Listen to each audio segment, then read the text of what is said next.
Tone Deaf is the journey of a musical theater nerd, bringing musicals into the life of their musically challenged spouse. The reactions to the musicals are real and mostly unedited. This show is rated explicit for mature content and strong language.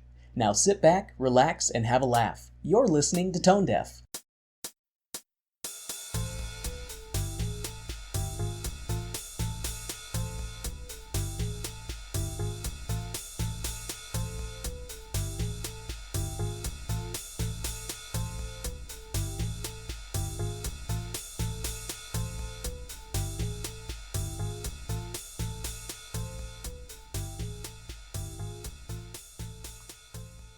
It's week 40, you know what that will mean. And tomorrow it will be Halloween. Pull down your defenses as our show commences. And I'm Warren. I'm musically challenged, and that was... Webber week starts in about a moment. Grasp him, feel him, he'll give you enjoyment. Open up your eyes, watch as the curtain will rise and reveal a show that's mostly just alright. Phantom is the musical tonight. Let me whisk you away to Paris Opera House, to a place where you've never been before. And I promise this show won't be a bore.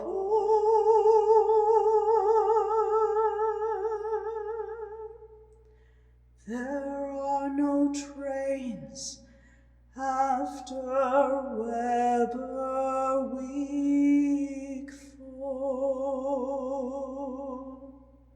And that's K, a musical theater nerd, and my sexy wife. Softly, gently, with anticipation, feel it, watch it, fill you with elation. Musically, this show is much more than just so-so, though the story, it is just a little shite. Phantom is the musical tonight. We will watch this show on Albert Hall's grand stage. It's a show that you've never seen before. And just think, for an hour, 2 or 3.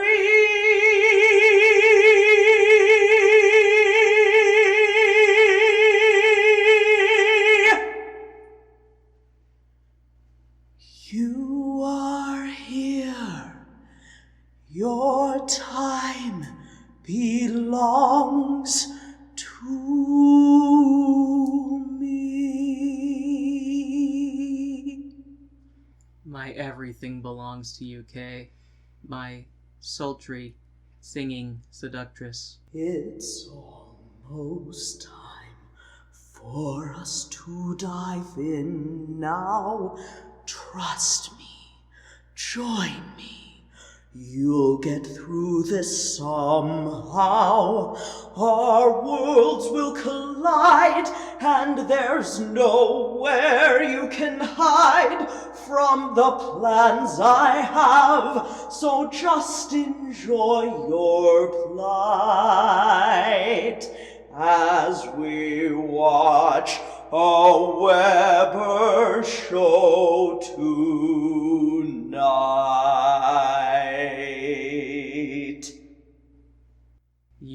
are awesome. I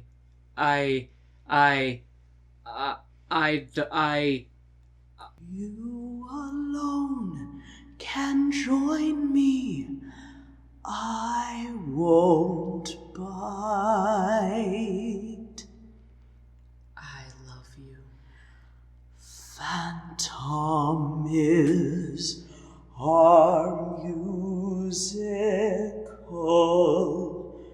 tonight.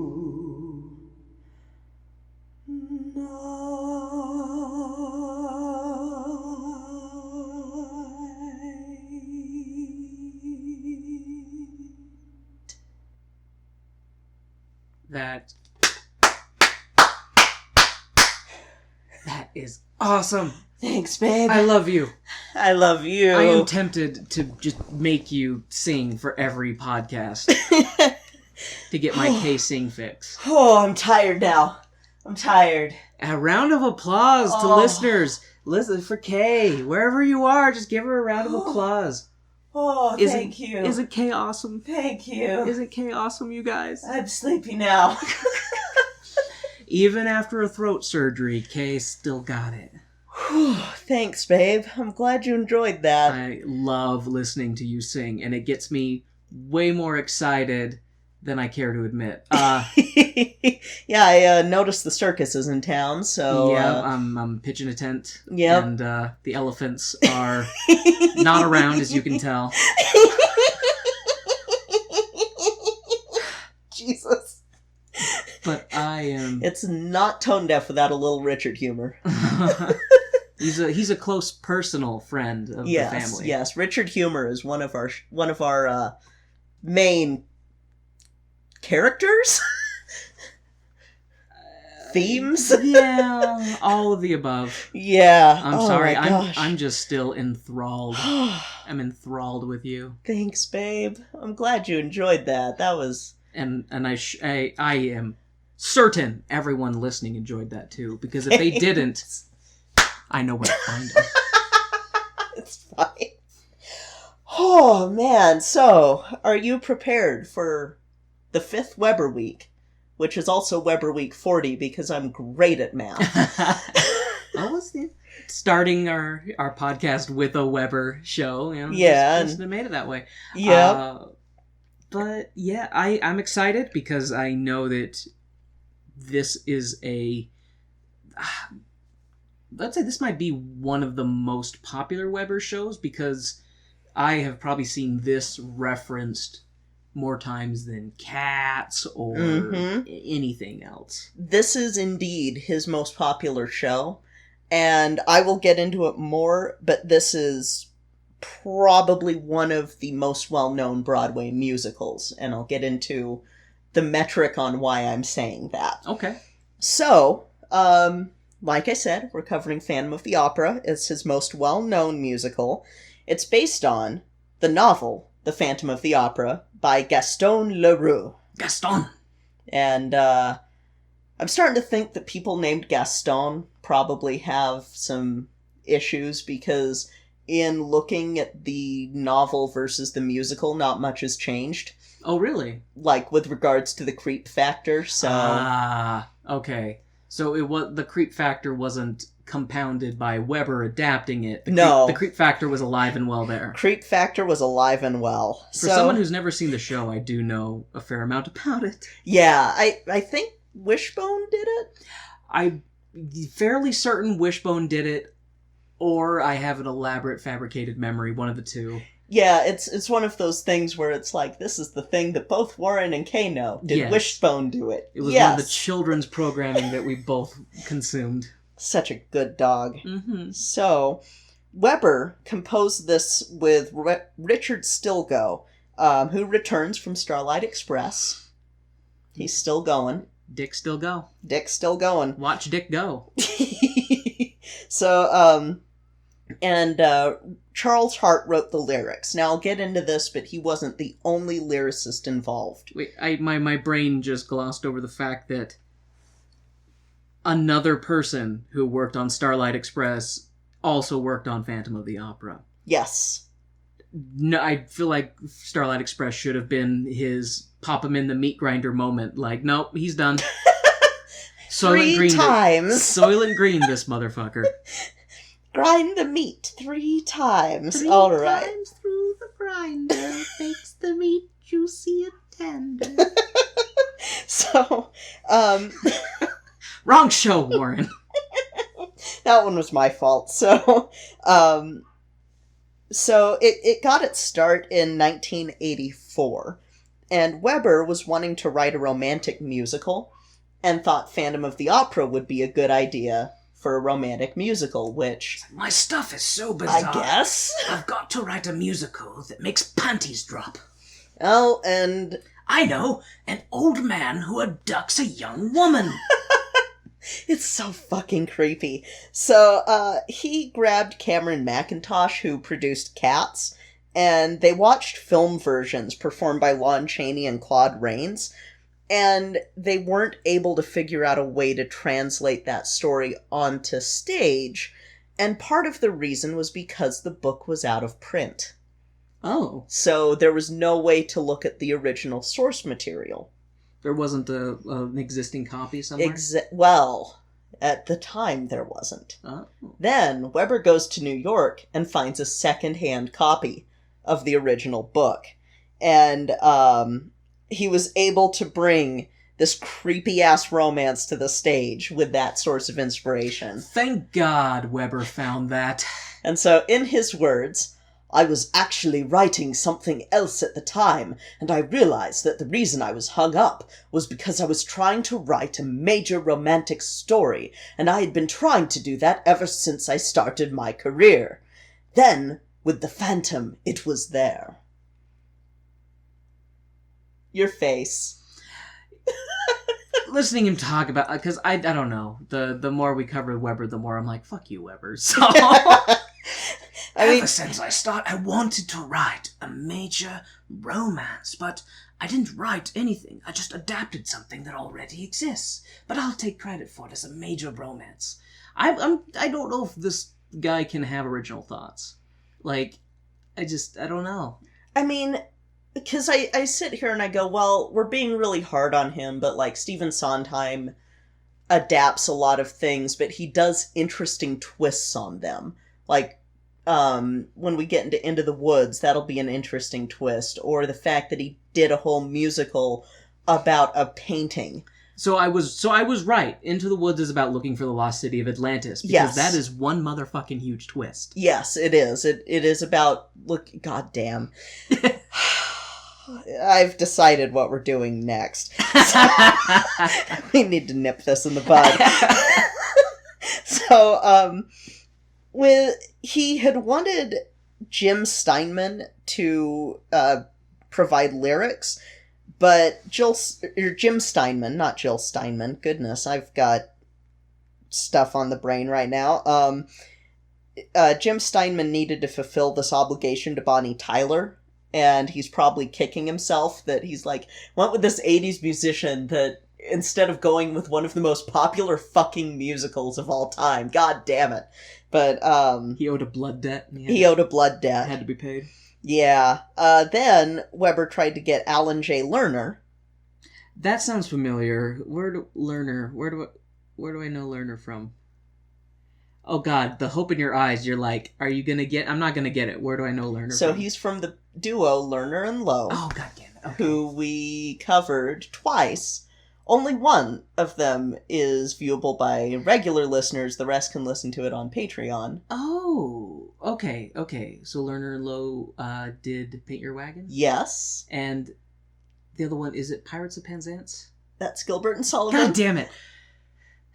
Look on your face. You have so much hope behind those eyes, and I hate to disappoint you. I hate disappointing my wife. That's why we started this podcast, so I could disappoint her on a regular basis. My Fair Lady. Okay. So skip to the ending. I'm going to hate the ending of this. I don't... Well, okay, so he had gotten Jay Lerner, but... Jay Lerner developed a brain tumor and couldn't continue. So Lerner stopped learning. This is at the end of it. God damn. Holy shit. Sorry, is it too soon? When did Lerner die? I think 86. So, when this show premiered, that he couldn't continue, and there's only... death makes it hard to continue. Well, he wasn't dead yet. Well... This was in, 84 that Okay. this happens. He was able to contribute one song, which is Masquerade, and that's the only thing that remains in the show that's Lerner's influence. Richard Stilgoe then was brought in to write the lyrics for the original production, which were then rewritten by Charles Hart. You know what? I'm down with that, because if he worked on Starlight Express, I don't want him working on anything else. Just full stop. I will throw him in front of a train. Nope.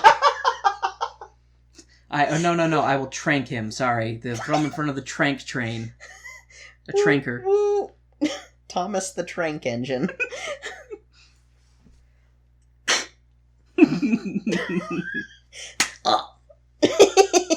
So, with this show, Webber tried to have his composition feel more operatic, and he emulated the styles of different composers for some of the songs, since, this takes place in an opera house with opera singers. We're gonna get into that in a little bit, because this caused a problem. Really? Yes.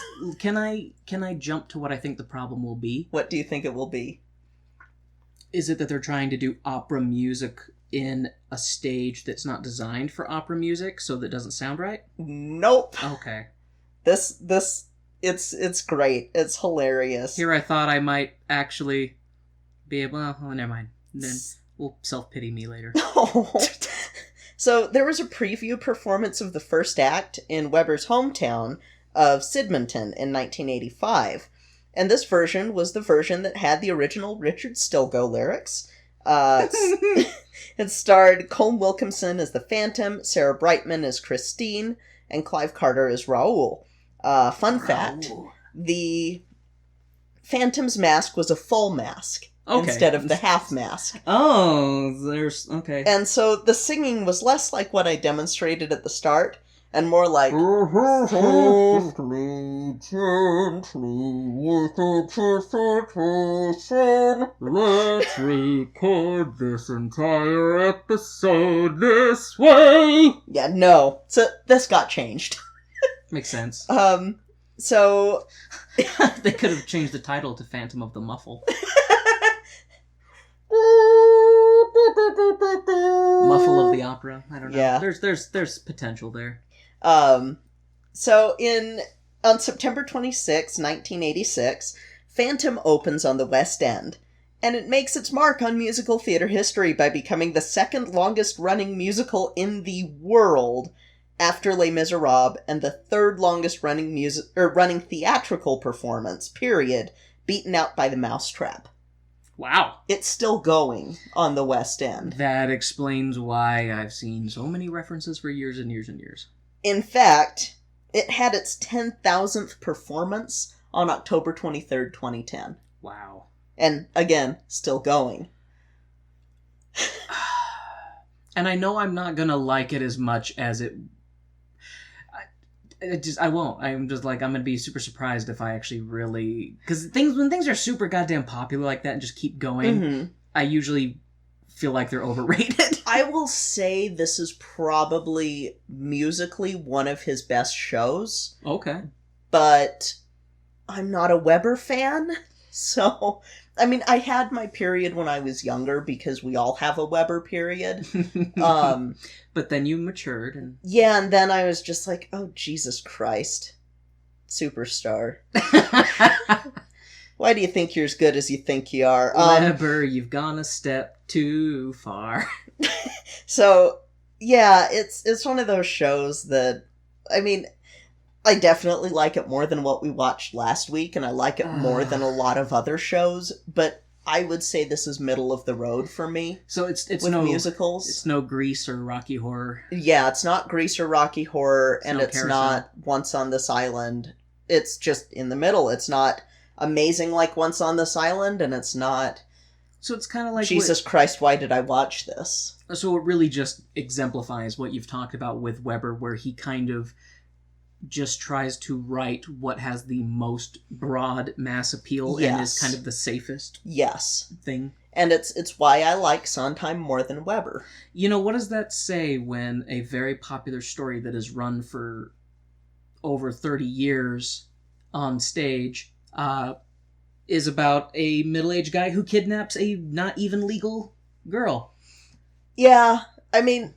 Yeah, I don't want to get too much into the plot. There's like a love triangle going on with it, which is weird, and he's her mentor, which is weird.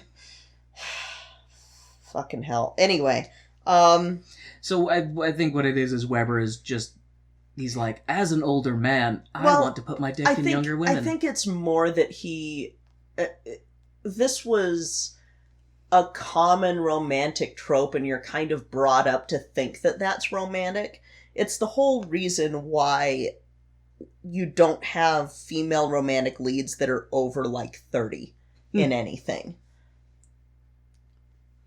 Because it's like, oh, younger women with an older man. That's just the way it is. Being written and produced by an older man. Yeah, it's just the way it's always been. So I think part of it is the conditioning there. I don't want to say that Webber for sure is a creep or anything. I do know that he has not had a very good track record with wives. He probably is a bit of a creep. I don't know. Maybe. I don't know. I'm not going to say anything regarding that. I'm just going to say that, yeah, it's a little... I'll make baseless accusations. Weird. Come at me, Webber. Please don't. We don't have money. We'll have a bro down, Webber. Oh, God. Yeah, it's one of those shows that I honestly just feel like Webber is the McDonald's of musical theater, and maybe 40 billion served. Yeah, and I feel like Phantom is one of his good shows. I don't really like much food at McDonald's, so I don't know what I compare it to. But, you know, it's one of his good shows. It's not terrible like Starlight Express, so it's one of his better ones. Back to its history. My bad. No worries, babe. The Broadway opening was January 26, 1988. And this show broke the 10,000 performance barrier on Broadway on February 11th, 2012. And it's the longest running show on Broadway, beating out the competition by 3,500 performances. Jesus Christ, superstar. Yes. Now, back to the thing I was saying about the opera singing and stuff. Okay. Want to hear about some alleged plagiarism? Fantastic. Oh my God. So his most popular show, he has allegations of plagiarism. Yes. Oh my God. That's fucking great. So Puccini's estate claimed that Music of the Night, which is the song that I parodied, was stolen from his opera Girl of the Golden West. And this suit came about in 1987, and they settled out of court. Which means that he did, but there was enough evidence to be like, yeah, you ripped this off, and he was like, how much do I have to pay you to make this go away? Yeah. Then songwriter Ray Rep accused Webber of stealing the title song, Phantom of the Opera, from his song Till You, which Webber then said, oh no, you stole it from me, because it sounds too much like Close Every Door from Joseph. Which I'm like, okay. I raise your accusation with a counter-accusation. Courts ruled in favor of Webber regarding the Phantom Crib Notes from Till You lawsuit, but didn't let him countersue regarding Close Every Door, because come on, Webber! So that's great, Webber was going to countersue. yeah, and then they were like, no, but yeah, you win on the Phantom of the Opera didn't rip this song off, but dude, come on. So, like I said, with the show being super popular, it's been performed in 28 countries, on all continents except for Antarctica, because emperor penguins are uncultured monsters who do not appreciate musical theater in any form, and Happy Feet did nothing to help with this.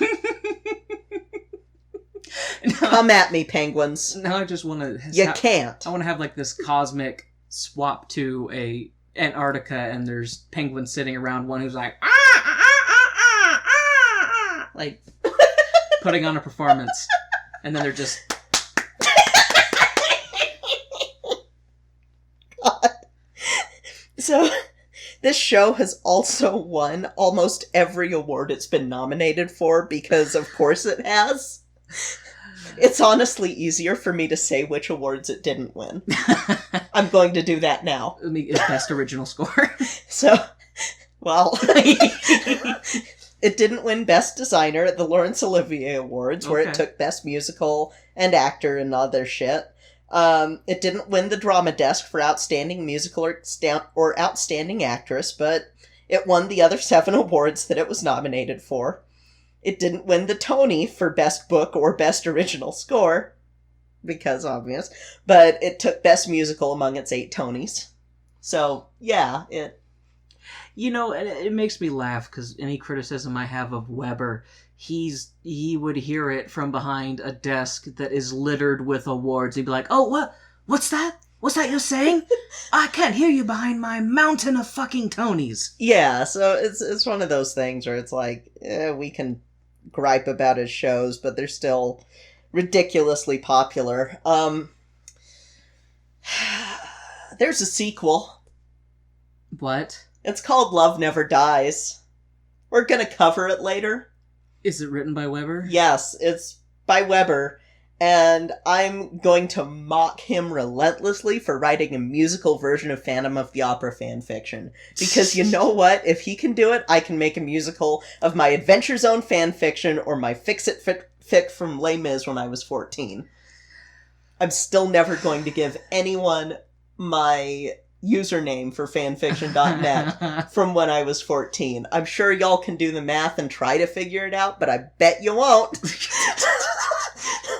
Don't give that kind of blank ticket to the universe. It'll procure what you fear. I mean, it's not bad. It's just old shame, because I love that. Not old shame. It's not like not well structured like my latest fanfics. Ooh, that might be my new name for Webber is Old Shame. Old shame.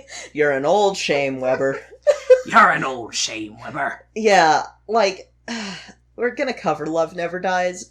God. I don't look forward to it, but I do look forward to mocking it, especially because from everything I've heard about the reaction to it, and I've gotten the plot and I've listened to a little bit of it, and it's just no one likes it. It didn't need to happen. Neither did the sequel novel that it's based on, because it's based on a novel that was a fan fiction, basically. See, and I'm still hung up on the title, Love Never Dies, because I'm pretty sure the sun exploding would take care of all parties that are capable of love and even know the person. On Earth. On Earth. No, yeah, Martians would be like, oh, poor Jeffrey, he loved Megan so much. Yeah, it's... but yeah, no, I will drag Webber for doing a musical about a fanfiction, because that means that my fanfiction can become a Broadway musical at some point. Well, like I said, he's just adapting stuff. I don't think he can do original thoughts. There's a challenge, Webber. There's a challenge, Webber. If you want an actual challenge, make a musical that is completely unique. I'm trying to think if he has one that's not an adaptation, because it's kind of like how Disney, you think that you found a non-adaptation, and then you find out it was a fucking adaptation of an out-of-print book, and you're like, come on, Disney. Yeah. Really? Lady of the Tramp and Dumbo aren't even original? What the fuck? I knew Bambi wasn't an original, because the book of Bambi is fucking depressing. Speaking of McDonald's of the art world, Disney's, Disney's pretty up there with... There we go. Webber is to musical theater as Disney is to animation. And both are successful and have lots of money. Except Disney is starting to really creep into Broadway, too. So, Webber, watch your back, because Disney's gonna buy you. Ha! Oh, hey, Webber. Hey there, Webber. Ha! I'm gonna buy you. Any amount will do. Oh, god damn it. Okay, we better stop before I get myself into too much trouble. The mouse has too much power, you guys. Okay. All right, so are you ready to watch this version? Ruckland actually told me about. That's the dope. Albert Hall version, and I was able to find it on Amazon, so we'll watch that one. Thanks, Ruck.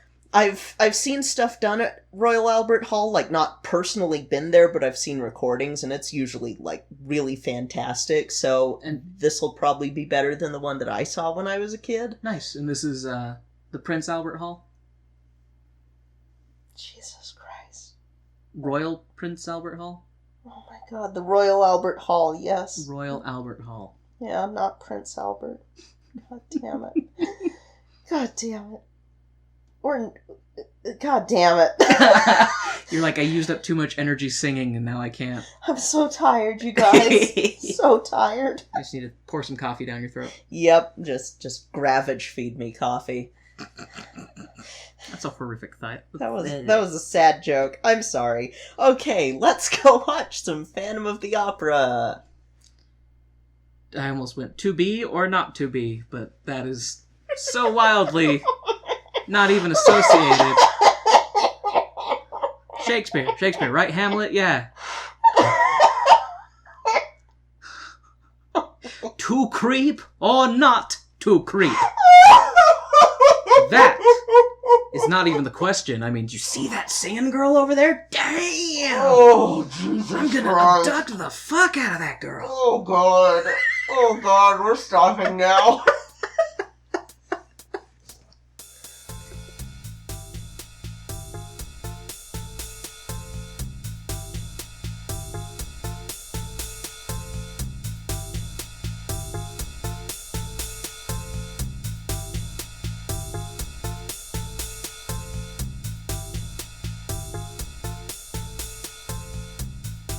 Hi folks, we wanted to take a quick moment to thank our Patreon sponsors. Thank you to our stage crew sponsors, Jasmine Wu and Reagan, and our producer circle sponsor, Bianucci. Thank you so much for your continued support of our show. We truly appreciate it. Now let's hear a word from one of our favorite shows, History on Blast.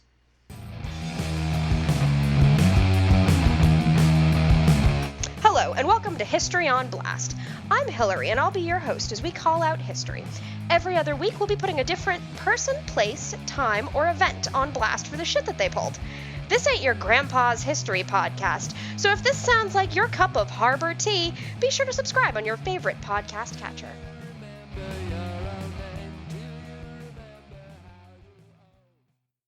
And now, the lights are going down and the music is starting back up, so let's hop into the second act of the show.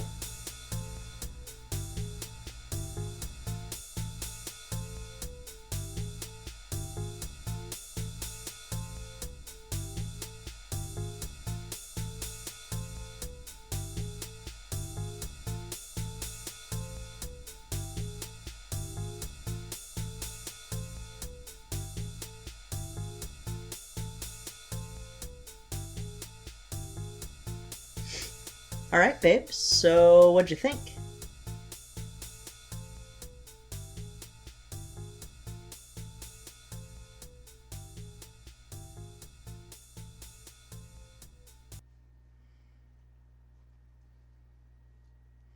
He thinks. He wonders. Which song am I going to try to parody? Which song am I going to think of? You were so incredibly right, and then my brain was like, no, after the bombshell awesomeness that exploded in the ears of our listeners at the beginning of this episode, I'm just like, no, like I can't compete with that. That's honeyed gold right there, and I'm just dirty dishwater blonde. You are not dirty dishwater blonde. But that was honey gold that it was dripping from your vocal cords. Yeah, that sounded better in my head, and then I said it, and then I saw your face react, and I went, oh, that was off the mark a little bit. So, I feel like I owe Webber one little smidge of an apology. Yeah. Because I really liked this. Yeah, I'm glad. I think this is probably my favorite one of his shows that we've done. Yeah. Oddly enough, I'd say second is probably Cats. Because even though Cats is really weird, I really enjoyed the costumes and the dancing. Well, and musically, Webber does really well with Cats and Phantom, and the other ones kind of flag off after that. Hey, honestly, I like Jesus Christ Superstar to an extent, but he couldn't pick a fucking tone. Okay, we're not gonna get into that one. All right, I've already dived into But no, I agree, and I really liked this cast. This cast was really good. This production was AAA value. Like, that's the thing, man, is I'm like, it was so incredibly well done that I feel like it has set the bar for Phantom productions. Like, anything that's going to be produced and maybe recorded and brought, like this thing, the bar is moved up here. Yeah, courtesy of Webber. I will say that my first exposure to this show, other than a bully in elementary school who was kind of a bitch about Phantom and stuff, just being like... Did you throw acid in their face? No. Where do they live? Jesus. Let's go throw acid in their face. Just, it was a case of someone who had just seen it and wanted to be Christine Daae and was kind of obsessed with Phantom and was mean on the playground and stuff. And I won't get into the stuff that happened with that bully, but it kind of tainted that. Plus, my mom and I saw a production that was a touring cast, and usually touring casts are really, really good. Usually. The cast that I had seen ruined Phantom for me. Didn't you say it was really bad diction? Yeah, you could not understand a fucking word they said. And with me having audio processing issues, I'm like, great, I have no idea what's being sung right now. It sounds nice, but... Even though I know you were a kid, it's one of those things that my smart-ass nature, if I was in that situation, wants to be like, can you put on subtitles? Yeah. I don't know what you're saying. I know you can do it. I've seen an opera. But yeah, I was very surprised and pleased with this version that we watched and everything. This might be the most glowing review I've given of a Webber show. It deserves it. Yeah, especially it really does. This cast and this production deserves it. So thank you, Ruck, for recommending this one. Oh, absolutely. Because otherwise it would have been the Gerard Butler movie, and I really didn't want to do that one, so... I'm sitting here like, I didn't even know that one existed. Yeah, so, peel back the curtain a little bit. I was really sick writing the script for this episode and writing the notes down, and so as we're watching, I'm going, fuck, I forgot to note this. Fuck, I forgot to note that. Shit. So, yeah, because, smoke inhalation's fun. Yeah. K was more smoke than woman that day. Yep. Okay. My gender is smoke. Your gender is smoke. God damn it. And then my brain goes to read and it's like, smoke. I was like, that's a very fluid way of representing a gender. Sorry. And just like that, it's gone. So, Phantom of the Opera. It was really good. So, the show, it takes place, the very beginning, it says 1905, Paris, an auction, conducted by someone with an English accent. I guess it's reasonable to have an Englishman in France in 1905, but what my brain is focusing on right now is an Englishman doing a French auction, and my brain is kind of like, is this Webber's English? Is this just a jab at the French for him? It's like, why wouldn't he be like, make the Frenchman English? I'm Webber. Anyway. Nothing ever done in France is done with a French accent, because Les Mis wasn't done with French accents. Right, I made the fucking Thénardiers have Cockney accents. Yeah, so. I made that joke during our Les Mis thing. Just like, everything's always in English accents. You're in French now. Anyways, that bit of insanity aside. Everyone at the auction is bidding on normal things. Show posters, pistols, human skulls, haunted monkey dolls that steal your soul and haunt your dreams with the soulless eyes. Oh, a guy is singing about buying the haunted monkey doll. Fun. Oh, lot 666. Spoopy. Oh, and they're selling a real haunted chandelier from the mystery of the Phantom of the Opera. A mystery, we're told, that was never solved. But the chandelier has been restored with ectoplasm. Oh, and bronze titties. How much are those, Mr. Auctioneer? So at the auction, they're just like, hey, we have, what was it? It was Hannibal, right? It was like a cloth movie poster, or not movie poster, opera promotional poster thingy. Old-timey movie poster. It was an old-timey movie poster. From the live-action movie. From the live-action movie of Hannibal. And that got auctioned off. And then they had a thing that was like a wooden pistol with 3 human skulls. But I guess it's like all set stuff, so it's not real. Yeah. And what was the deal with the monkey? Like, that's the music box that was in the Phantom's quarters. So do we... Okay, remind me of that beginning auction scene, because I want to bring it up at the end and have you tell me who the fuck that old guy was that bought the monkey box. You didn't realize? No. So at the very beginning, when he says, Raoul, the Vicomte of... That's Raoul. Oh, that's Raoul. Okay. Yeah. Was Christine with him? Nope. It's implied she's dead. Oh, okay. Yep. Glad that happy ending worked out for them. Well, I mean, he's Spoilers, older. folks. He's older, so, you know... There's Kay, bringing the mood down. It's pre-medicine, so she could have gotten typhoid or tuberculosis or... Strep throat. Strep throat. They could have given her Dr. Farney's teething syrup. I mean... Now, you ruined it, Kay. Now I don't want to do this anymore. Now I know that Christine is dead, and everything she went through was for nothing. Maybe she had a good long life. Maybe and this is after Maybe she's just at a spa with her friends, and it's a girls' day out, and her husband went to the auction because that's what he likes to do. Warren, she's gone to a farm upstate, and she's running around on the farm with all the other mezzo-soprano and soprano lead actresses from classic musicals, she's running around on the state with oh no, I've forgotten her name, from Jekyll and Hyde, my favorite character. Damn it. That's my job, is to forget things. But you really mean it, Kay? Yes, and she's running around frolicking with Eponine. Okay, she's running. And Fantine. Okay, as long as she's in a better place, having fun, because she's running around on that farm upstate with all that land. All right. The intro music is pretty dope. Has almost an electro-pop organ orchestra vibe to it. Mm-hmm. Not sure if that's an actual genre, but it is now, because I just said it. So I've spoken those words into the universe, and now it has manifested. Mm-hmm.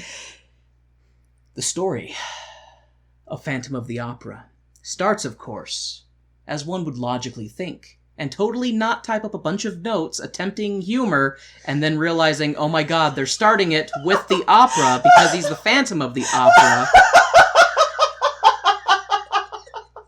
So, I had to retype this bit a little bit for that reason. So the opera opens up with the Queen of Hearts from Alice in Wonderland, and she got an early Christmas present courtesy of Rome, but she doesn't seem too happy about it. The present in question from Rome is a severed head, because she's the Queen of Hearts and it's always off with their heads. A muscle man sneaks up on the Queen of Hearts, and she gives him a sultry look before the king, I guess, shows up to be like, hey, was that from Rome? I hate Rome. Let's go to war with Rome. And the king and queen sing about how much they hate Rome, and they're going to go to war with Rome. And there's the great part, because the guy's, is he Italian or something? Or Latin or whatever? Italian. But, because he says, when he's singing initially, he's like, sings Roma. Mm-hmm. And then we realize, okay, this is the opera that the Phantom is haunting, because then the director comes on stage, no, it's Rome, not Roma. He's like, Rome is hard for me to say. He's like, I don't care, just do it. Yeah. And so it's funny when he's singing that part, and every time he says Rome, it sounds different, and he looks over at the director. Mm-hmm. Just kind of like every time he says Rome, he's really saying, fuck you, you English twat. So, the king and queen dance and sing, while the muscle man whips the dancing girls. Now that's what I call motivation.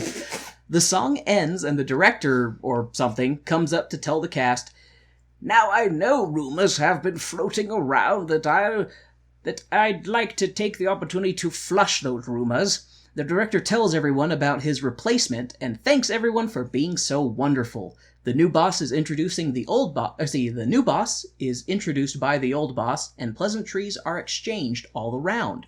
Like the new people in charge, they go up to the Queen of Hearts, and they're like, "Oh, you're such a great singer," and "Oh, I loved you in this," and they're just patting the egos of the talent.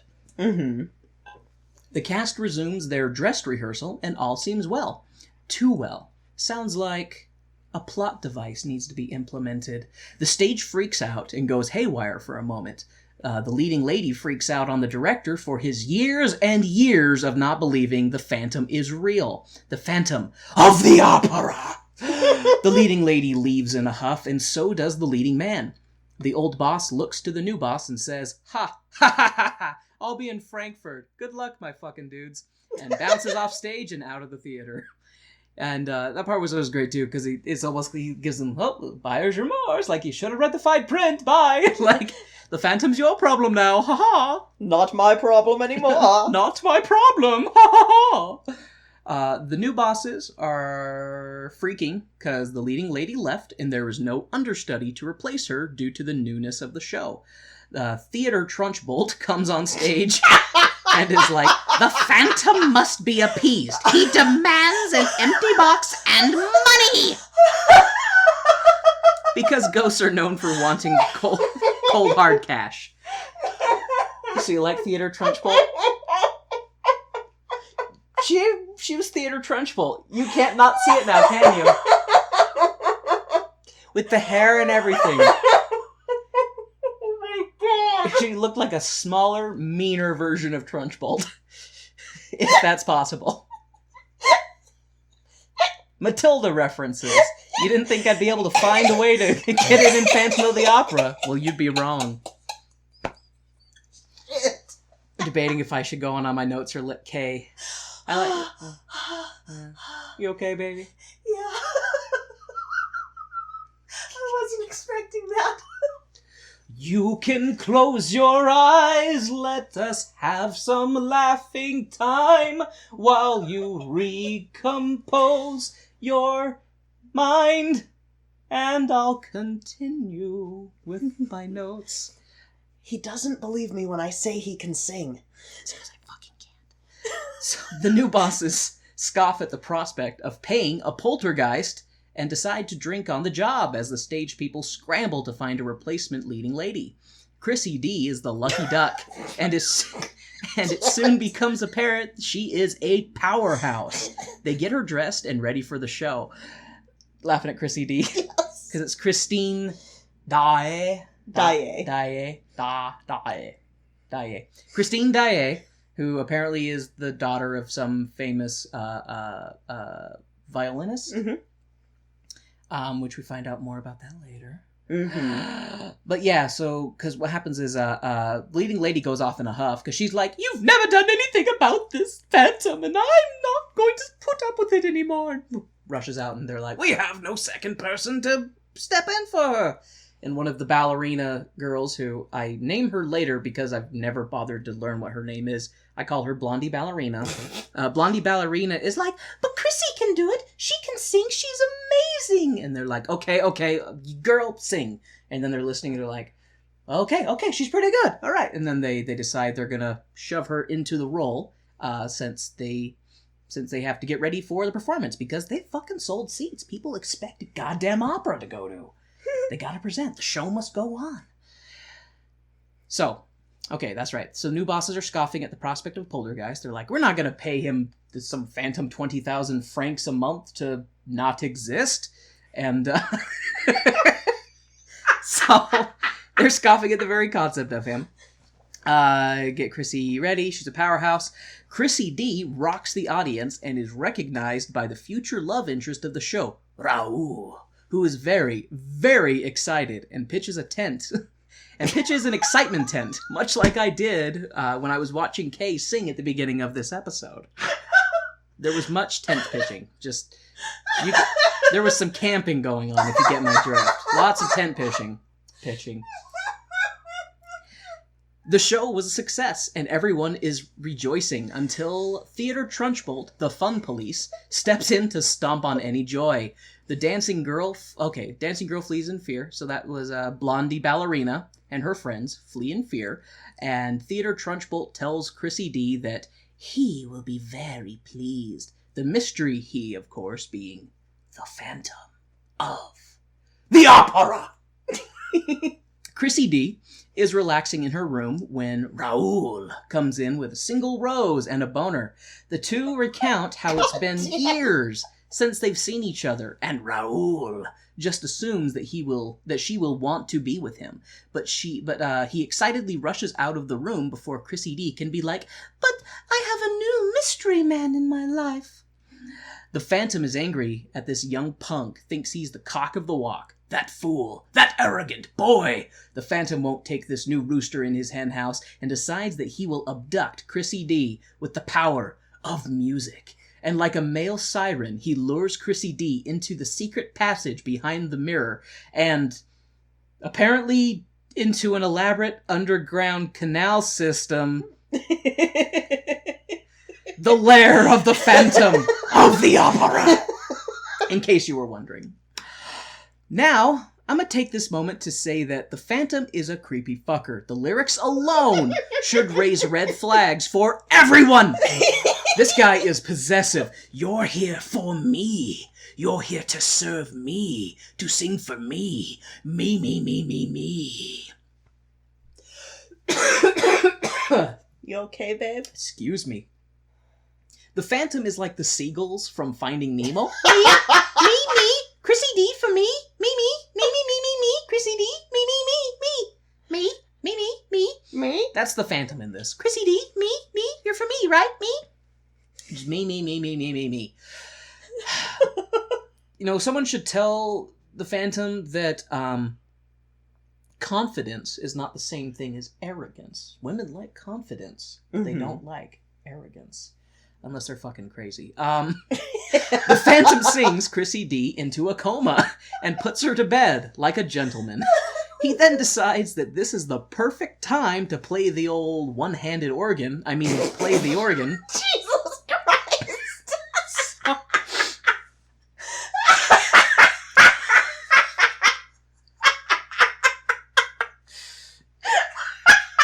He's just polishing up his most recent piece on the one-handed organ. Oh, I bit my tongue.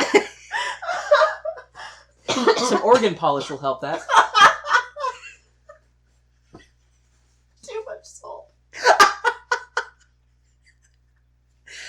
Oh wow, this is a wacky and wild one we're on. As expected, the dulcet tones of the pipe organ gently stirs Chrissy D from her sleepy dream time. She seeks out her mysterious tutor/abductor/ Stockholmer, who is so engrossed in his organ playing that he is not aware of her presence. Chrissy D does a no-no and pulls off the Phantom's mask. The Phantom freaks the fuck out, and we get to see his violent side as he pushes and shoves Chrissy D to the floor. He then tells her, "Oh, it's fine. Fear can turn to love. I'm an acquired taste, like an overly hoppy beer. Yeah, it bites and it's not very enjoyable, but if you consume enough of it, you'll eventually not mind it so much, and you could even grow to crave its terrible flavor." The scene... Phantom of the Opera is an IPA. Yeah.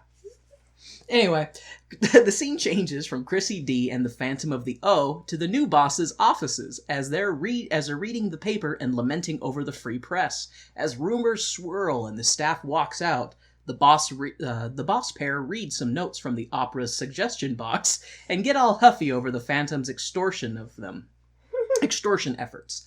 The Phantom also wants Chrissy D to replace the main leading lady, Carlotta. Carlotta and her husband, bellow their mellow mood as only opera singers can do, and the bosses try to appease and console her. No, you're great, Carlotta. We don't believe in ghosts, and I'm sure that ignoring his threats will have no repercussions. On a side note, I'm betting the Phantom is going to murder the Queen of Hearts, off with her head and such, which I was wrong. He doesn't do anything to her. Not to her. No, not to her. I thought for certain she was a dead woman. I mean, he does humiliate her, which for a singer is worse than death. So. Which, I'm going to bring up some points with that. He does some spectral fuckery. Yeah, and... Is it ever explained? Well... Okay, we'll touch on it a little bit later. Yeah. The Phantom does not take the disobedience of his orders lightly, and declares that it is war between them, and an unimaginable disaster is going to befall them if they don't save his seat, pick his favorite singer, and pay him his allowance. The curtain raises for the show's next show, and the Phantom demands have not been met. Chrissy D is in a silent role, and the Phantom's box is occupied by the bosses, who mock the Phantom and his threats of unimaginable disaster. There's a great line they have in there where they said, it's not a seat left, then just because it's a packed house. And he's like, oh no, unimaginable disaster. Just like, ha ha ha ha. Just, basically they're just painting that really big bullseye on their back. Yep. Just goading him. The Phantom is pissed about his box being taken, by the way, because he tells everyone in the theater about it. The Queen of Hearts calls Chrissy D a toad, and the Phantom politely suggests that perhaps she was the toad after all. The Queen of Toads scoffs at the suggestion and tells the maestro to start it up again. As she tries to get the opera back on track, her throat croaks over and over with each try. The Phantom's cackle rings throughout the opera, and one of the new bosses tells everyone that the show will be back after a quick word from their sponsors. The commercial break for the opera is the ballet scene from Act 3. I believe the part was titled Hanging Around in Spring. During the springtime ballet scene, the weird set helper, who likes to oogle and scare the ballet dancers, gets an abrupt conclusion to his creepy life and swings in on the performance to scare all the ballet girls. Are those jokes okay? A man died on screen. A man died on screen. Everyone, and I mean everyone, fear scatters due to the ill-timed murder, and Chrissy D and Raoul have a song and kiss scene where Raoul is like, let me be your man and keep you safe, 'cause you're so hot and sing like a goddess.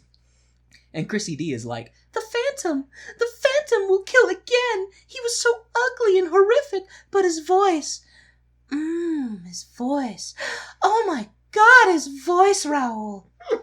That's pretty much what happens. Like, she is, like, bearing her chest into Raoul, being like, oh, it was horrible. He was so deformed and monstrous.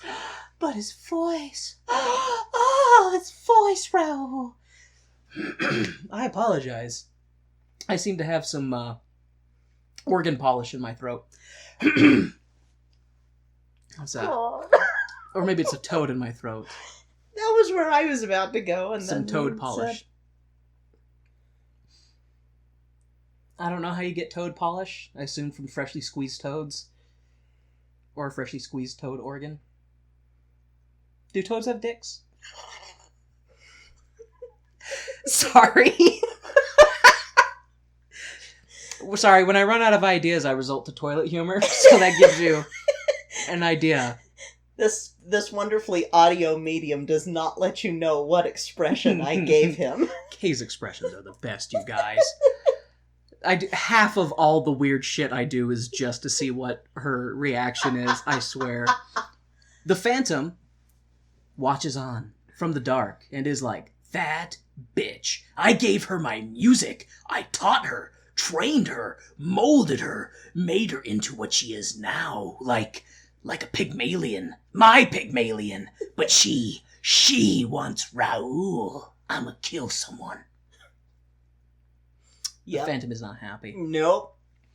After the Phantom's threat pout in song form, we return to the opera and the role swap of Chrissy D in place of the Queen of Toads. The Phantom flexes his ghostly power and brings the chandelier crashing to the stage in an unimaginable disaster of a closing first act. So Kay filled me in. They do like a whole bunch of lights and sparks with the chandelier. Because I guess in the original material, as well as other stage versions, the chandelier is supposed to crash to the stage. Mm-hmm. But in this theater, they didn't do that. They just did a bunch of lights and pyrotechnics. And stuff. Yeah.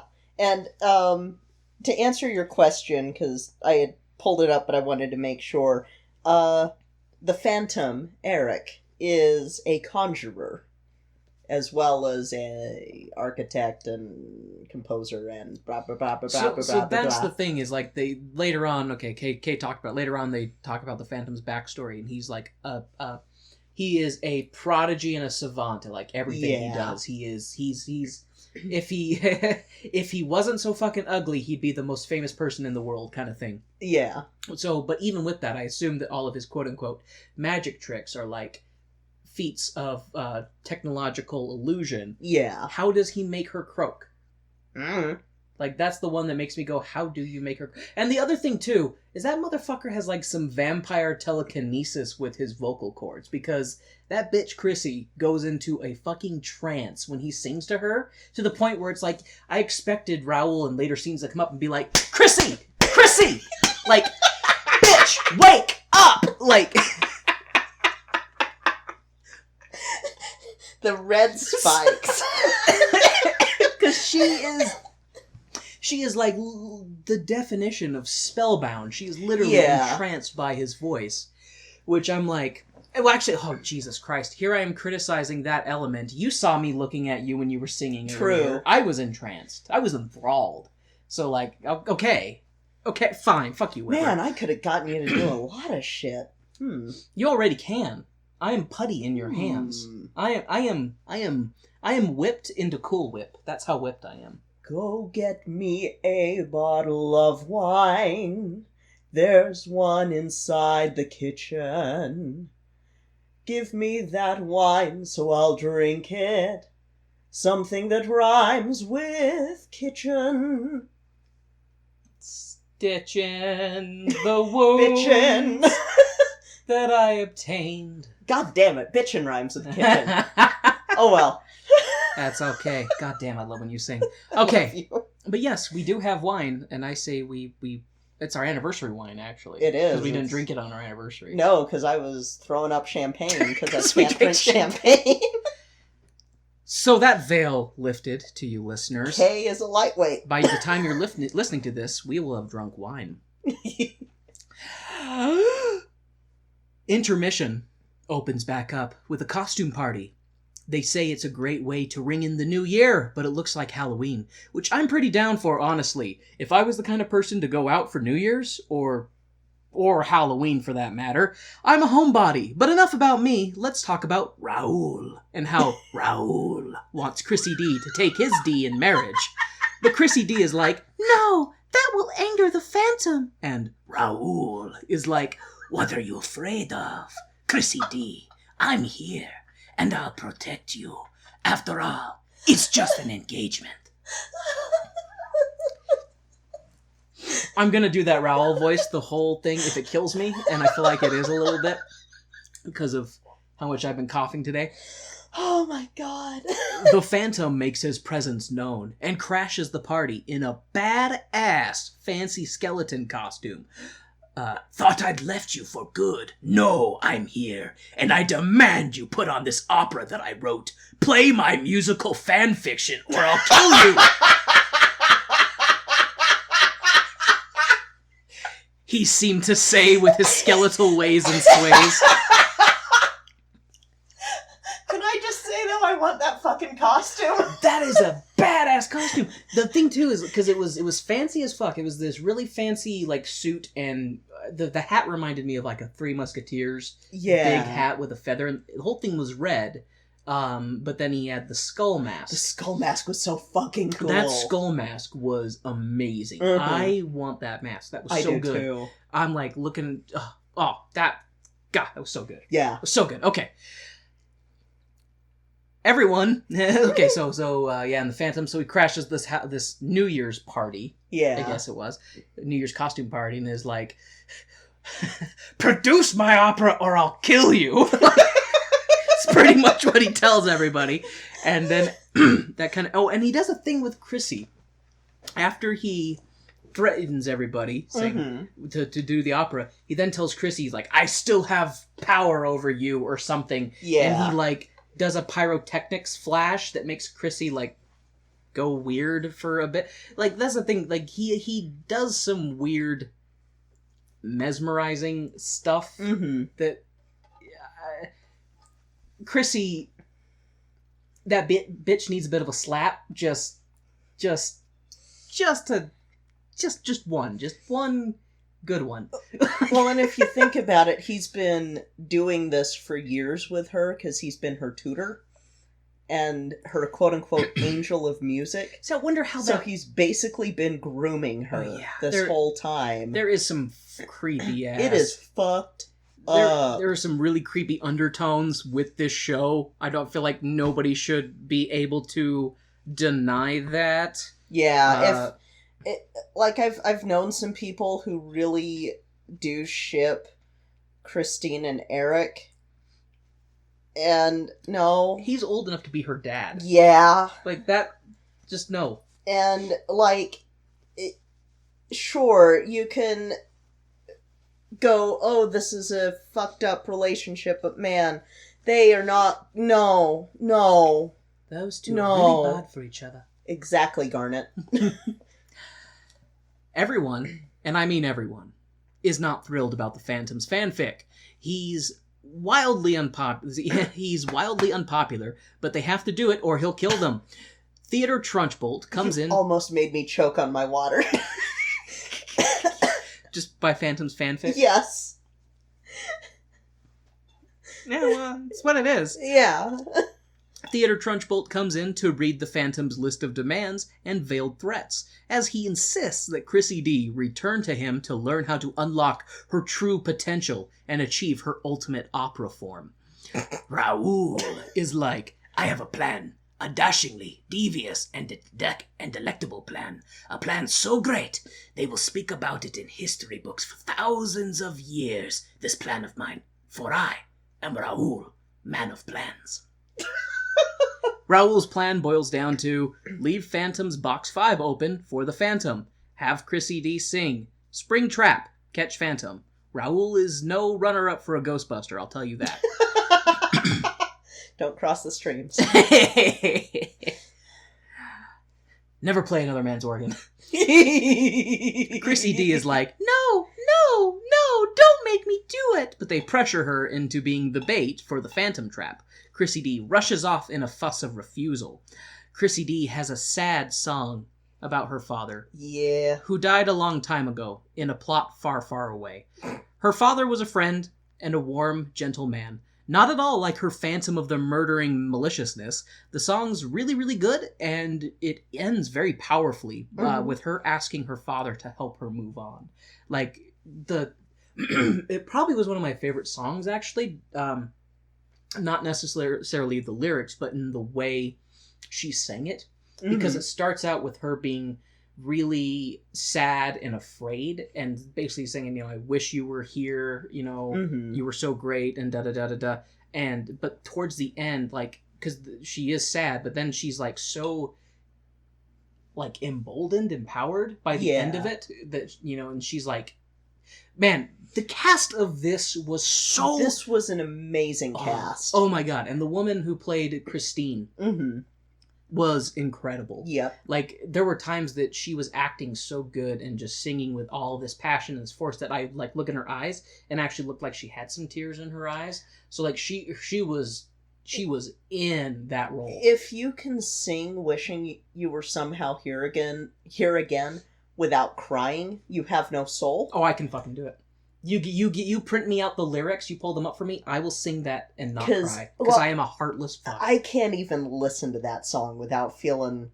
But that's personal reasons, too. But also, that song just... Well, also the... plucks your heartstrings. That's right, the we contract, did make that contract. The pact, Yeah. For those of you... Hey, the contract with the witch. Yeah, well, for those of you just... this is your first Tone Deaf episode. Well, for one, thank you. And also, go back to the beginning, okay? You wait your turn in line like everyone else. Oh my god. I'm just kidding. No, thank Lauren. you for listening. Yeah, sorry. She has to keep me on track.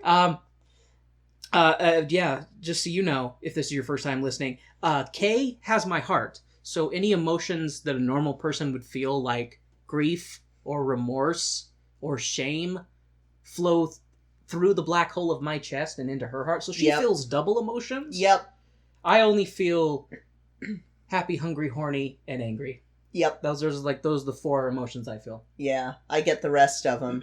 It's the pact we made with the witch. Yep. And now back to our regularly scheduled nonsense. The Phantom lurked in the darkness, waiting for Chrissy D to finish her song to her father. He calls to her with his ghostly siren song. Raoul snaps Chrissy out of it, out of her entranced state, and the Phantom attempts to... I typed that up wrong. He attempts to like them with fire. You heard that right. The Phantom attempts to like them with fire. With invisible science, also known as magic. But his accuracy is shit, and he only succeeds in sending both Chrissy D and Raoul off stage. The Phantom declares war on them both. If she won't love me, she will die! It's the night of the Phantom's fanfic, and Raoul is instructing the 5-0 to give him the big 410. Wait. What? 411. The 411 on the security of the Opera House. The Phantom chimes in with, I'm here, bitches. You can't keep me out. Popo Pew Pew busts some caps in the empty box at the displeasure of Raoul, who said only shoot if he must. But Pew Pew was like, but I must pew pew.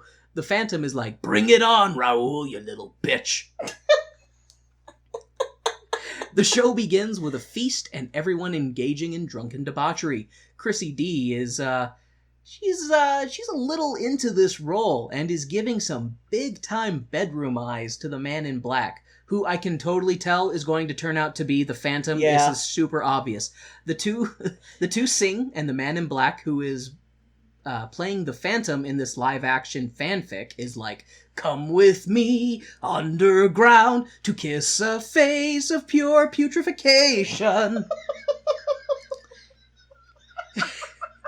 Chrissy D pulls the hood off of the man in black and, oh my god, it's the Phantom. I totally had no idea that it was the Phantom. I am so surprised. The Phantom tries to leave and is cut off by Raoul with a gun.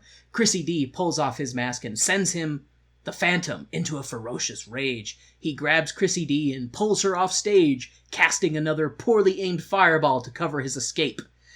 Some people do smoke bombs, he does firebombs. Firebomb. The Phantom drags Chrissy D into the dark dungeon of his mind and pressures her to marry him, recounting her with his sad, sad life, and how he's never known love. Raoul attempts to intervene, but is subdued by the Phantom, who prepares to strangle him. He gives Chrissy D the ultimatum of, marry me or Raoul dies. Chrissy D is like, I am sick of people trying to control me. I am a strong, independent opera singer, and I will make my own choices, thank you very much, Mr. Man. Chrissy D has a pity epiphany, and is like, man, your life has been very hard. Let me kiss it better. Chrissy D smooches the Phantom, and we're treated with Raoul and his grimace face. The expression said it all, Raoul. Oh no, oh no, am I going to taste the Phantom's face when I kiss Chrissy D? I'm gonna have to make her brush her teeth or some shit. Oh, that's nasty, Chrissy D. The Phantom's successful slide into first base was a life-changing experience for him. He decided that he would free Raoul and let Chrissy D and he leave in peace. Chrissy D returns once more to kiss the Phantom's hand because she still has the taste of his face in her mouth. The Phantom decides to make like his namesake and sits on the chair in his lair, puts his cloak over his face and body. Chrissy D's friend, Blondie Ballerina, comes into the lair and lifts up the Phantom's cloak, only to find he's gone, vanished, evaporated, departed, disappeared, dissolved, and other synonyms. All that remains is his mask. Blondie Ballerina sits with the mask by her head and looks off into the distance. The end. I mean, except for the bowing and whatnot. Oh, wait. What's this? This is Webber in a sharp blue shirt. Good choice, Webber. Webber comes out after the end of the performance, thanks everyone, and thanks people and everyone involved, and is generally a classy guy. I gave him a hard time on our show for very justifiable reasons, but this made me like Webber more. Same. And you and I will talk about that more, I'm sure. Yeah. But, yeah. So, I know my notes towards the end, I did realize as I was reading them got a little condensed. That's because, like, the last third of this movie is just really long singing bits. Like, very little actually happens. In terms of, like, where they're going on stage, because that last part in the lair with the Phantom lasts a while, and they just have a couple of really long Singy bits? Singy bits, yeah. As musicals are one to do in operas. But yeah, I really liked this performance. I thought it was really, really good. This is my favorite Webber show we've reviewed, and this will probably be my favorite Phantom production for the foreseeable future until someone one-ups it, until there's another chandelier drop. Yeah, until there's another chandelier drop, Instead and of they're like, oh, you thought this one was so good, huh? Here, hold my chandelier. Yeah, and it was really nice getting to see that ending with Sarah Brightman and Colm Wilkinson and Michael Crawford and the other three Phantoms, or other two Phantoms, and then the Phantom from this cast, who was fucking amazing. They did some really cool stuff, because after, the ending... So do you know... I assume we're led to believe that the Phantom of the opera is still alive or something? Because of the sequel, yes. Oh god, I forgot about that. Okay, now we're talking about the beginning. That was Raoul at the auction buying the haunted monkey doll. Yes. Interesting. Okay. That works. I'm okay with that now. Still not okay with his bullshit magic tricks. Or his creeping on a kid. Oh, especially not okay with older man grooming younger woman for being his. Yeah. Being his. That gets really fucked up. There is some creepy ass shit in this show. Ultimately, minus my few gripes, well done. Yeah, it's very good. And what's interesting too is, as far as the story goes, not a bad story really. Like, I mean, except for, of course, creepy old fuck creeps on barely legal teen, more or less. But just the overall, just good. Thumbs up. Yeah. Thumbs up, good show. It's still not my favorite by any stretch of the imagination. No, but you and I actually did talk about this earlier. We also are maybe a little concerned that we may be over-liking the show because of watching Rocky Horror. Right before this, yeah. And how much Rocky Horror sucks. Yeah. So we could just be like, oh my god, this is winning the not Rocky Horror award. And my bar for this show is really low. Hey, to be fair, first production I've ever seen, and I was blown away. I wish that had been the first production I had been exposed to, because, the one that I had seen, I was like, meh. And then, like, snippets of the Gerard Butler one, I was like, meh. I didn't even go see it when it was in theaters because I just didn't give a shit. And, I mean, this is me who went to see Rent opening night in theaters. And so, yeah, this is... but yeah, no, I really enjoy this production of it, and this production changed my mind a little bit on this show. Yeah. It's probably one of my favorite Webber shows. Another one we're going to do that's Evita is also pretty good. His ones based in reality, I think, do better than... Or maybe not based in reality, but based in, like, more recent events. Because, like, Joseph is okay. Jesus Christ Superstar is okay. Cats is fun because it's weird as hell. Starlight Express is what the fuck. But Phantom and Evita are okay. I like him. Yeah, his more based in reality shows are better than his weird ones. So, this changed my mind a little bit on Phantom. A little bit. Yeah, but since I feel like I covered stuff that I want to talk about pretty adequately in my notes, and because I did like the show, and other than the jabs that I've made at the material that I think is creepy, I want to talk about the ending, the extra stuff that happened.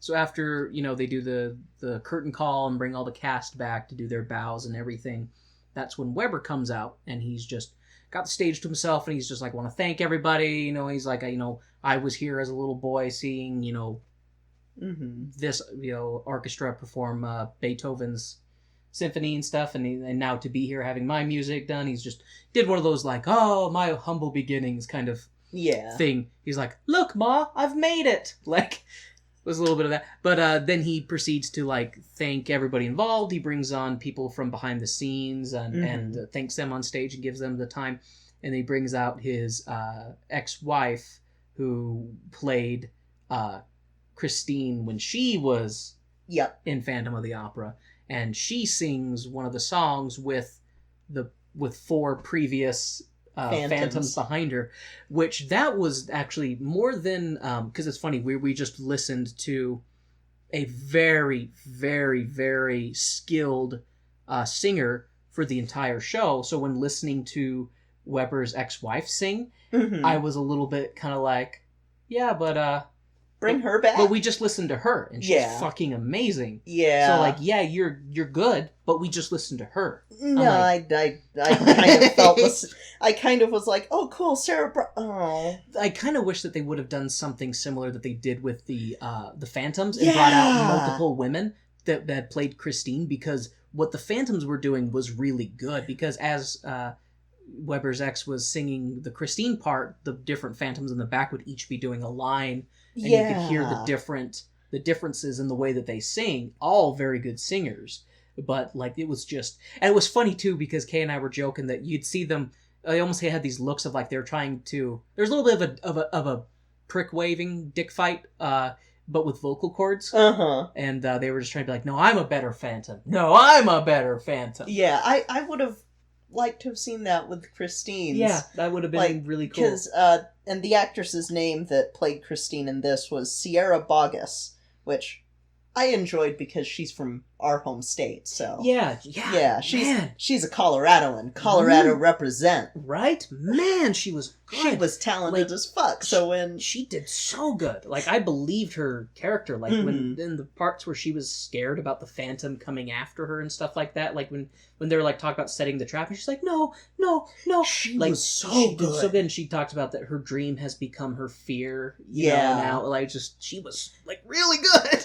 She sold the character for me. Really did. And I just, when they had Sarah Brightman singing, I was like, oh. Yeah, she was great. I mean, maybe a little, I don't want to say a little out of practice, but just, I mean, she definitely hasn't, I'm sure she practiced for the event, but at the same time, I'm like, we have a star in her, peak of her prowess. Like, have the other Christines come out, you know? Yeah. I think that would have been a nice touch. But we didn't direct that. No, we didn't direct it. Wasn't our decision, so. Leave it to a soprano to want to be the only one out there You know, this show wouldn't, it's one of those things where I sit there and go, Man, I'm glad I'm a contralto, because no one's trying to get us, even though we're not really that common. Hey, I'm trying to get you all the time, okay? To sing, for smooches. Well, yeah. To sing. Yeah, but And smooches. I don't have some weird old man in a half mask trying to steal me away under the Capitol Theater. Oh, no, because then we'd have a dead body and a problem. Yeah. And need to get an extra shovel. We wouldn't have to have a problem because we covered that 2 musicals ago on what to do. You know, it is right about dinner time right now. It is. Although we don't have a creepy man in a mask chasing me because I'm a contralto, not a soprano. What do you think? What do you think his meat tastes like, being that very odd profession that he has? Would his meat pie be the best in the world since he's amazing, or would it taste like his face? Would it taste like pus? Ew, I hate pus. Kay is horror laughing right now, where I can tell that they are upset over what I said, and they're upset that they find it funny, and so they're laughing, but they also feel bad about it. Like, Kay is really good at that. She'll be like, "You're terrible," but she'll say it while laughing.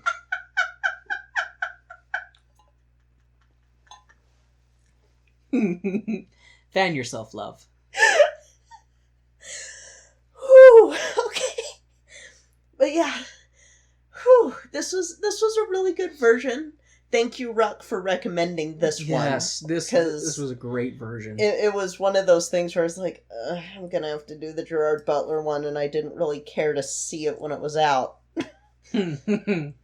And so, yeah, this was really good. It was amazingly acted, amazingly performed, and really well produced. All around. I wish that a version like this would have been what I had seen the first time. All around, it's a AAA production of a very popular show with some slightly problematic subject material and lots of really good singing. Yes. And again, this is some of Webber's best composing. This is Webber's Big Mac. This is Webber's Big Mac. This is Webber's Big Mac. But tastier than a Big Mac, because Big Macs can be kind of meh. I've never had a Big Mac. They're just 2 all-beef patties, special sauce, lettuce, cheese, onions, pickles on a sesame seed buns. Oh. Yeah, but they have that third bun in the middle. Why did you do that? Just give me a double burger. That's why you go to Carl's Jr. Take that bun out. Take that bun out. A man can only handle 2 buns, okay? These hands, Kay, were meant to hold 2 buns. Not 3.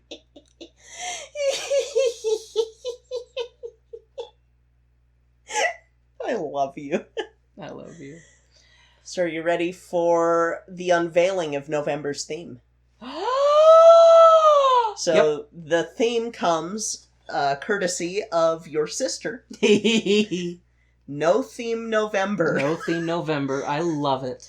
Therefore, to start out No Theme November, we're gonna be making sure that you don't think that a musical takes place in Atlantis. We're gonna go back to Stephen Sondheim. So, yeah, we're gonna do Into the Woods. The good old Sondomizer. Don't know about that one. Sondomizer. Sondem? Sondemizer. Oh, God. But yeah, so. I'm just throwing out t-shirt ideas. Oh, Jesus Christ. Into the Woods.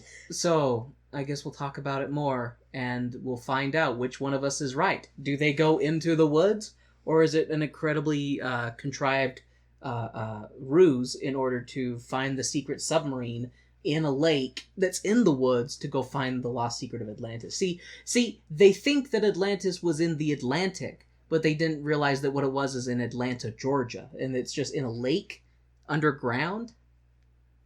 Like the lake's not underground. The lake's on the surface, but you got to go under the lake to get to where Atlantis is.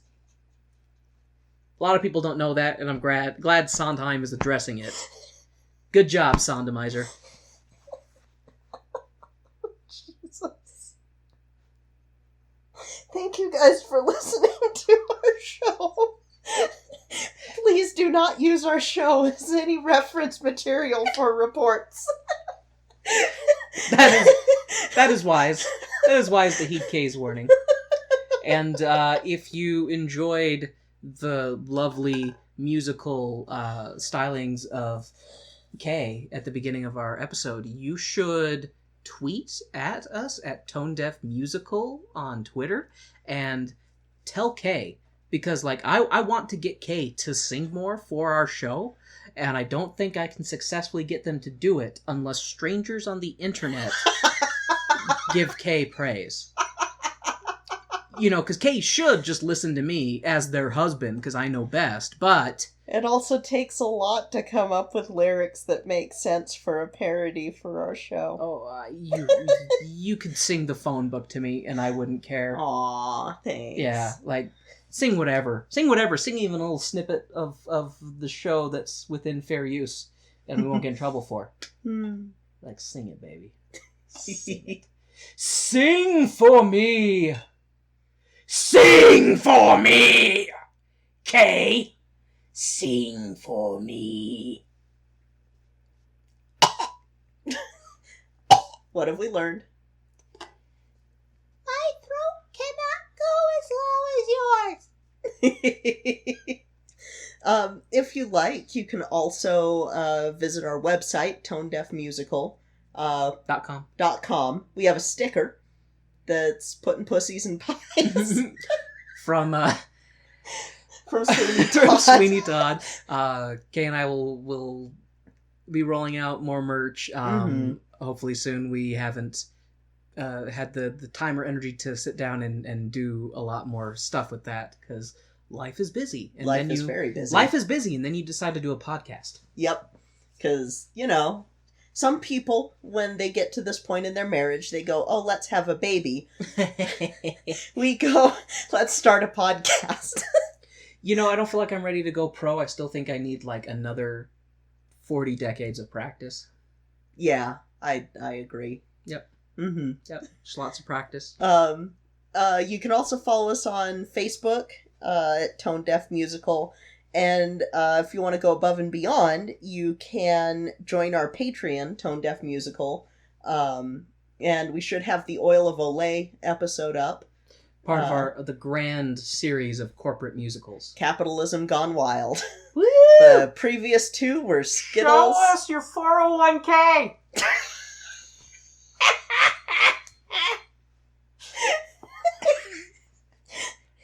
The previous two...